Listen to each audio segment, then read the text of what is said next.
Alright everyone, welcome back to my channel, Baseball Talk with Nick Morgan. So today we are talking about Brett Gardner re-signing with the New York Yankees. Now I am so excited because of course Brett Gardner is my favorite player and the New York Yankees are my favorite baseball team. So this is just really nice for me and for the team and for the player. This is a great reunion. Gardner came off of a career year in 2019, looking to help the Yankees win the 2020 World Series. The news broke, of course, just a couple of days after Gerrit Cole went ahead and signed with the Yankees on a huge record-breaking contract. So this is really nice. The Yankees had a really good winter meetings, if I do say so myself. They picked up a top pitcher in Gerrit Cole. We're re-signing veteran Brett Gardner, who's been the longest tenured Yankee active. And this is great, and especially because he's my favorite player. I'm so excited to see him back out there in pinstripes for 2020. We're looking to win the 2020 World Series and bring it all home back to the Bronx for ring number 28. So Brett Gardner's going to be a huge help there. Without further ado, let's get into the contract, some stats, some facts, all that good stuff. If you are ready and you haven't already, don't forget to drop a like down below, comment, and subscribe. Let's get into it. Brett Gardner signs with the Yankees. The New York Yankees and Brett Gardner have agreed to a one-year, $12.5 million contract, good for the 2020 season. However, there's also a $10 million option for 2021, and that is a club option. So if the Yankees want to bring him back for 2021, they will go ahead and bring him back, paying him $10 million for that year. So I really like this because it is actually a little bit better than his contract last year. He signed a one-year, $9.5 million contract going into 2019. Of course, that made him a free agent this October, and then now he's re-signing with them. And since he had such a great year last year at the age of 36, I think they're re-signing him and they're giving him this club option because if he can continue to excel at the plate, then they're going to want to keep him for 2021 if they do get to that point. And they don't already win the World Series and stuff. So, yeah, I'm really excited. As long as we have Brett Gardner for at least one more year, that's all I want. He's my favorite player. I don't want to see him leave the Yankees. I don't know what I'm going to do when he retires. I'm going to have to find a new favorite active player. But at the moment, I don't have to worry about that. I'm super excited. So Brett Gardner, $12.5 million, 1 year. Again, you have that $10 million 2021 club option. In 2019, Brett Gardner had 491 at-bats, hitting .251 with 28 home runs, 74 RBIs, 10 stolen bases, and an .829 OPS. He's a career .260 hitter and 5,220 at-bats, and in his career he has 124 home runs, 524 RBIs, 267 stolen bases, and a .743 OPS. Now, I mentioned it briefly just a couple moments ago, but Brett Gardner had a career year in 2019 when it comes to a couple of his stats. He had the most home runs and RBIs in a single season ever for the outfielder with 74 RBIs and 28 home runs.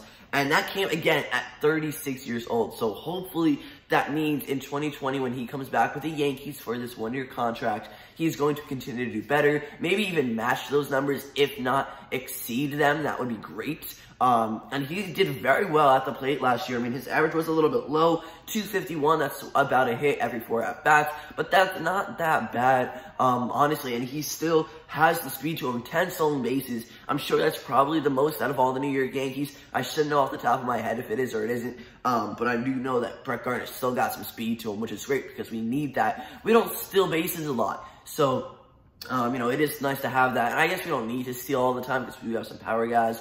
But, you know, it's just nice to see this overall player in Brett Gardner. He's a veteran, which is huge. That'll come to play in the clubhouse, on the field, in the dugout, whatever. I just really like this entire signing. It might be because I'm a little Brett Gardner biased, but, you know, I'm super excited. There were a bunch of rumors that people were interested in him. I think last year, the Giants said they wanted him. I was hoping that that wasn't going to, you know, pursue and continue this year because I wanted him to go back to New York, and he did. So I am super happy. Let the Gardy party begin because we are going to see number 11 in the outfield again in 2020.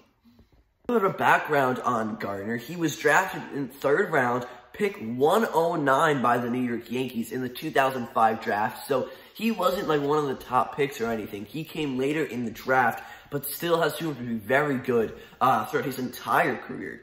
He debuted on June 30th, 2008 with the New York Yankees, and since then, he has been the longest active tenured New York Yankees player. He has played, this is going to be his 13th season in pinstripes, and that is the most out of anyone currently on the roster. Now that CC Sabathia is no longer with the team, he retired.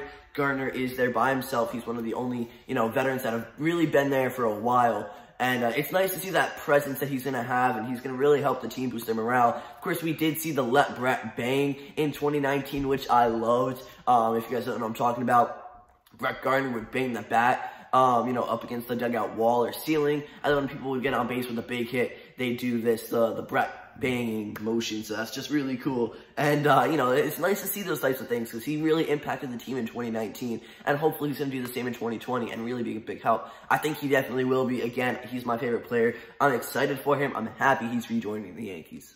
Now we're going to talk about Brett Gardner's awards over the years. There's not a whole lot, but some of the ones he has really defines who he is as a player. I'm going to get to that in just a couple moments here. He is a one-time World Series winner with the 2009 New York Yankees and a one-time American League All-Star back in 2015, again with the Yankees. Since this is the only team he's played for, all these awards have come when he's in pinstripes. He's also a one-time American League Gold Glove Award winner in 2016, and in that same year, he was given the title of the Wilson Defensive Player of the Year in 2016, again, for his amazing work out in the outfield. Now, this is what I really like here. This last one I think is really nice. He is a one-time Heart and Hustle Award recipient in 2017 with the New York Yankees. So essentially that means he does great things off the field and hustles on the field, and he was just given an award to kind of show that people appreciate that, and I just think that's really nice. So that kind of defines who he is as a player, and that Gold Glove Award is really nice. And just to kind of show how valuable Brett Gardner will be over the years, and how he has been valuable over the years. It just is a great pickup, again, not really pickup, but a re-signing for the New York Yankees. I cannot argue against Gardner ever. I think this guy's just a great player, and he knows what it's like to be with the Yankees and the pressure that there might be, or if there is no pressure, I don't know, because of course I'm not in that situation, but as a veteran, he will have a huge presence in the dugout, and I think he's going to do well at the plate and in the field this year. I'm so excited to watch him play again in a New York Yankees uniform come 2020. So I guess it's going to end it for this video. If you enjoyed, drop a like down below, comment, and subscribe. Thank you so much for watching. I will see you all next time. Peace.